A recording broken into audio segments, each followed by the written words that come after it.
Hello everyone, my name is Bree and welcome to Document a Journey. So today I am going to chat about my 3 journals that I have for my family.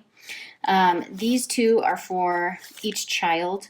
All I do is I kind of journal just like I would with my other journals. I write the date and I write a little note to them, and then I sign it. So this one's for my daughter, this one's for my son, and these are still going strong. I mean, I don't do it very often, but these are Nanamis in here.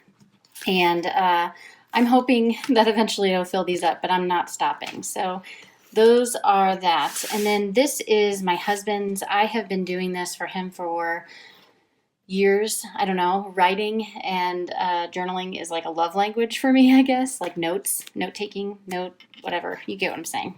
Anyway, he needed a new journal, and so this is the one that he picked out for me. And I think the reason was because of like the description behind it, and I will go into that later. But what I wanted to do is I wanted to actually sketch with you in his journal. So this again is a Nanami.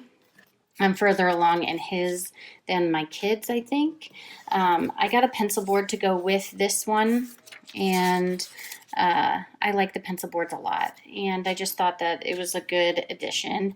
And then this is a page that I did the other day, and then I wanted to actually sketch the journal that he chose for me in the notebook, so that is what I'm going to do with you guys now.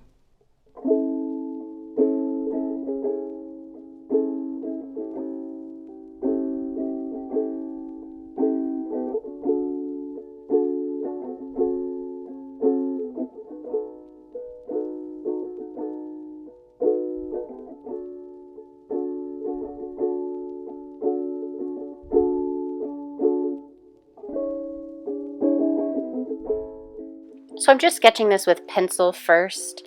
That way it's pretty detailed, so I want to make sure that I have everything lined out, I guess, where I want it to be before I start with the ballpoint pen.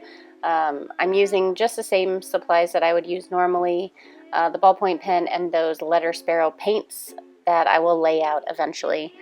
This ballpoint pen is by Kara's Customs. It is a copper, and it's pretty heavy, but I really like it. I like the heavier pen because I feel like I don't have to press so hard on the paper. The weight of the pen kind of does it for me. Looking everywhere, haven't found him yet. He's the big affair. A few reasons that this cover caught my eye was the fact that it has olive green accents. I love that color. It's my favorite. Second, it has hearts on it, which I thought are super cute, especially for what I'm using the notebook for. And then to have it contrasted with pretty much the blue design, I don't know, that's very eye-catching. Contrasting colors really make each other pop. So yeah, that's probably why I liked it. And I kind of look at the Hobonichi website every year. I go back and forth between purchasing one and not purchasing one. So in 2019, when I did the Hobonichi for the year, I purchased the butterfly cover. But this was actually something that caught my eye that year, so I was really lucky that it was a continued design for 2021.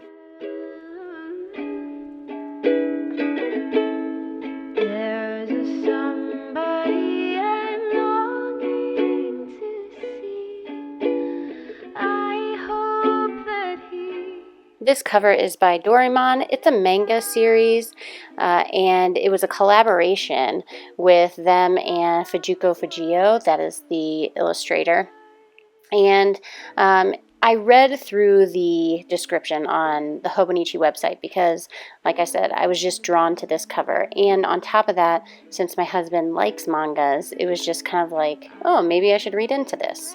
So as I read into it, it kind of gives you a synopsis on what it is and what it's like kind of portraying. So it says something like, this faded blue cover portrays a storyline in which Nobita is distracted by his friend and love interest Shizuka.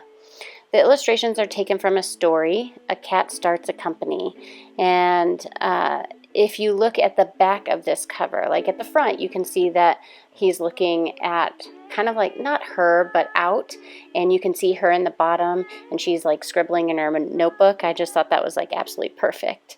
But on the back, it has a little manga frame, and it has 3 of them, and it says something. Now it's all in Japanese, but it says something about how Shizuka mumbles, "You won't understand even if I told you, Nobita," to which Nobita replies, "No way, I would do anything for you, Shizuka." And I don't know, it just was so perfect. I felt like that it was so perfect for my husband and I that I purchased it so it could be the cover for his journal. I hope you guys enjoyed this video. I hope it gave you some inspiration on possibly starting a journal for your loved ones. I really like it to jot down notes, or like you see on the left-hand side, quotes. I don't fill them fast. Like I said, I maybe do an entry a month, but it works out. I hope you guys enjoyed this video, and until next time, I'll see ya.